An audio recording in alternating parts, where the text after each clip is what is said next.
नमस्कार दोस्तों, 12 अगस्त 2024 को सोशल मीडिया पर एक वीडियो बहुत तेजी से वायरल होता है।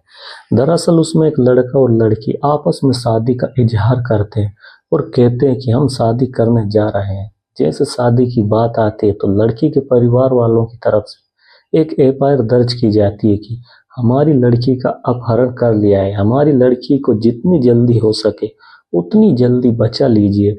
पुलिस इस मामले की जांच पड़ताल में जुट जाती है।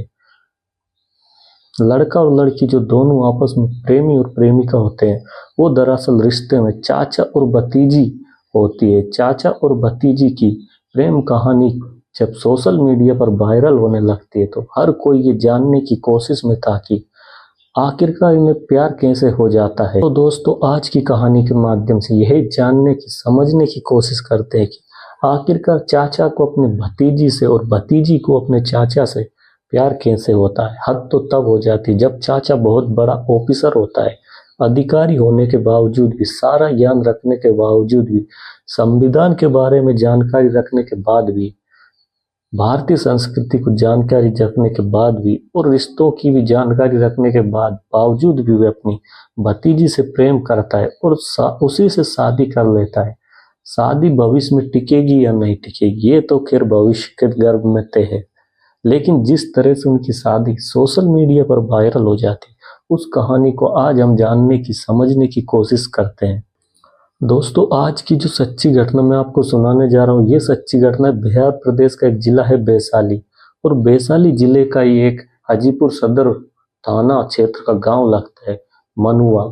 दरअसल मनुआ गांव का रहने वाला एक व्यक्ति जिसका नाम रमाशंकर होता है, उसकी 3 बेटियां और एक बेटा होता है। बेटे का नाम शिव शक्ति कुमार होता है। जब वे बेटा शिव शक्ति कुमार 3 साल का होता है तो रमाशंकर की तबीयत खराब हो जाती और वे उनकी मौत हो जाती है।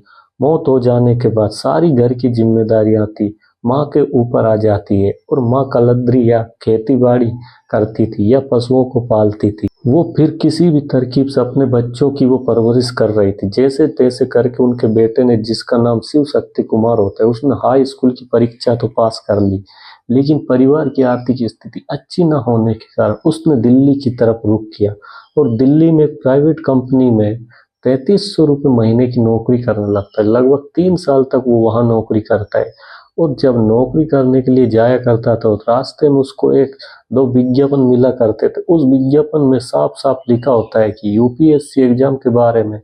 जब यूपीएससी एग्जाम के बारे में बार बार उसको विज्ञापन देखने को मिलता था तो उसने सोचा कि क्यों ना ये तो जिंदगी जी रहा हूँ, एक मजदूर की जिंदगी।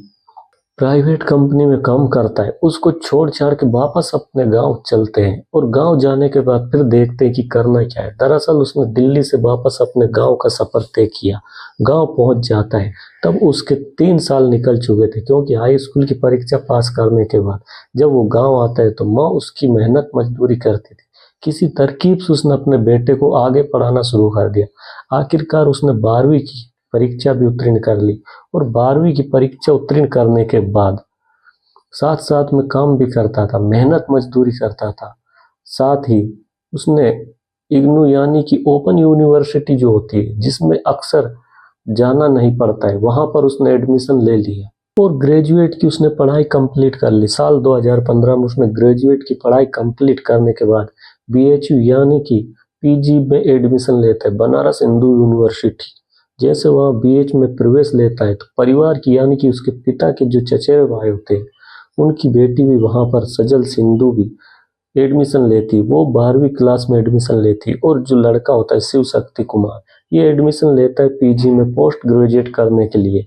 वहां से गया था और इसी बीच में वो तैयारी भी कर रहा था, बीपीएससी की तैयारी कर रहा था। ये लड़का और लड़की यानी कि चाचा और भतीजी जब आपस में मिलते थे तो इन दोनों की बहुत सारी बातें होती थी घर परिवार को लेकर, क्योंकि एक दूसरे को बचपन से जानते थे, पहचानते थे। और कब ये दोनों एक दूसरे के जो रिश्ते में चाचा भतीजे होते हैं, कब रिश्ते में ये दोनों एक दूसरे से दोस्ती कर बैठते हैं, इनको पता ही नहीं चलता। दोस्ती कब प्यार में बदल जाती ये भी नहीं पता चलता। अब इनका प्यार धीरे धीरे करके परवान चढ़ रहा था। साल 2015 में इनकी मोहब्बत की कहानी शुरू होती है और धीरे धीरे करके आगे बढ़ने लगता है। लड़का पढ़ाई भी कर रहा है, साथ ही बीपीएससी की तैयारी भी कर रहा है। पहला प्रयास, दूसरा प्रयास, तीसरा प्रयास, चौथा प्रयास करता, आखिरकार 5वें प्रयास में साल 2023 में उसको बीपीएससी की परीक्षा में 205वां स्थान प्राप्त होता है। जिस साल रिजल्ट आया था उसी साल लड़की के पिता 2 जनवरी साल 2023 को उसके पिता विजय कुमार गर्ग जो कि प्रोफेसर होते हैं उनका देहांत हो जाता है। इधर लड़की अपने पिता के मरने के बाद कहीं ना कहीं टूट चुकी थी, परेशान हो रही थी, और उधर वो लड़का लगातार तैयारी कर रहा था, उसका नंबर आ जाता है। तब ये दोनों एक दूसरे के और भी ज्यादा करीब आ जाते हैं। पहली नौकरी मिलती है, डिप्टी कमिश्नर बन जाता है बेगूसराय नगर निगम में, इसको पहली पोस्टिंग मिलती है। और बात कर रहा हूँ 12 अगस्त 2024 को। लड़का और लड़की आपस में एक दूसरे से, क्योंकि जिंदगी भर जीने मरने के साथ कस्में खा चुके थे, अब ये अपने रिश्तों को भूल चुके थे, क्योंकि ये भतीजी लगती है और वो चाचा लगता है। उन्होंने सोचा कि क्यों ना अब जिंदगी जिएंगे, साथ मरेंगे साथ, भले चाहे परिवार रिश्तेदार दोस्तों को भी ऐतराज करे, चाहे कुछ भी हो जाए, लेकिन शादी करनी है। इसलिए वे पहले से ही 12 अगस्त 2024 को एक ऐलान करते हैं, वीडियो के माध्यम से ये जाहिर करते हैं कि हम एक दूसरे से प्यार करते हैं, और हमारा प्यार कोई नया प्यार नहीं बल्कि 2015 से ये प्यार शुरू होता है। 9 से 10 साल के आसपास हो चुके हैं, इसलिए अब हम दोनों साथ साथ रहना चाहते हैं।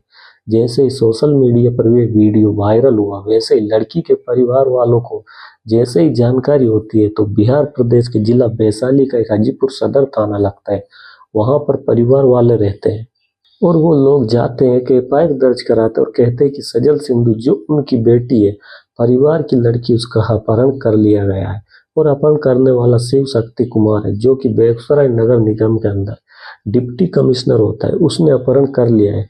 पुलिस इस मामले को गंभीरता से लेती है। गंभीरता से लेने के बाद इस मामले की जांच पड़ताल करना शुरू कर देती, लेकिन 14 अगस्त 2024 को कगड़िया में एक कतीनी मंदिर पड़ता है, वहां जाकर चाचा और भतीजी आपस में मिलकर शादी कर लेते हैं हिंदू रीति रिवाज के हिसाब से, और उसके बाद एक सोशल मीडिया पर वीडियो बनाकर वायरल कर देते हैं, जारी कर देते हैं, और कहते हैं कि जो पिछले 9 से 10 साल से प्यार चला आ रहा था उसके हिसाब से शादी कर लिए, और हम अपने आप में समझदार है, लेकिन कहीं ना कहीं इस शादी को समाज, परिवार, रिश्तेदार, भारतीय संस्कृति, शायद हिंदू रीति रिवाज इजाजत नहीं देता है। हालांकि इस मामले की जांच पड़ताल जारी थी, लेकिन ये पता चलता है कि एक तरफ तो इन्होंने वीडियो बनाया, डिप्टी कमिश्नर शिव शक्ति कुमार ने वीडियो बनाकर सोशल मीडिया पर वायरल कर दिया, साथ ही बिना बताए हुए अपने ऑफिस से अचानक गायब हो जाते, और जैसे ही मेयर साहब को ये बात पता चलती है तो उन्हें वो सस्पेंड कर देते हैं। हालांकि अभी मामले की जांच बैठी हुई है कि इन्होंने जो शादी की है वो लीगल है या इलीगल है।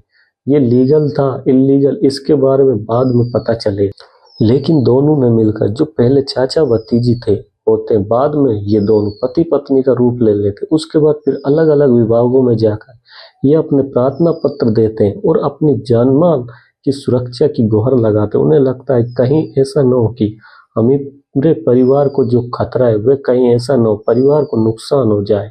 न केवल इनके परिवार, लड़के ने अपने परिवार के कई सदस्यों की जान को खतरा भी जाहिर किया, और पुलिस से उसने सुरक्षा की गुहार भी लगाई। हालांकि पुलिस इस मामले में अपनी जांच पड़ताल में जुटी हुई है, लेकिन जिस तरह से ये दोनों प्यार करते हैं, शादी करते हैं, उसके बाद शादी का ऐलान करते हैं, उसको लेकर समाज में कहीं ना कहीं इनके खिलाफ एक तरह से माहौल भी तैयार हो जाता है कि चाचा अपनी भतीजी से आखिरकार ऐसे शादी कैसे कर सकता है। दोस्तों, ये शादी सही है या गलत, लेकिन समाज, परिवार, रिश्तेदार, भारतीय संस्कृति इस तरह के रिश्तों को कभी इजाजत नहीं देता। आगे ये रिश्ता कितना टिकेगा, कितना नहीं टिकेगा, इसके बारे में भी कुछ नहीं कह सकते, लेकिन कोई भी रिश्ते की बुनियाद रखने से पहले कई बार सोचने की जरूरत होती है। यूं ही नहीं कि प्यार किसी से भी हो जाता है, ऐसा भी प्यार नहीं होना चाहिए। हम भी अपनी वीडियो के माध्यम से यही कोशिश करेंगे कि भविष्य में अगर किसी कोई भी इस तरह से कदम उठाने से पहले हजारों नहीं लाखों करोड़ों बार सोचे और तब जाकर उसके कदम उठाने चाहिए। दोस्तों,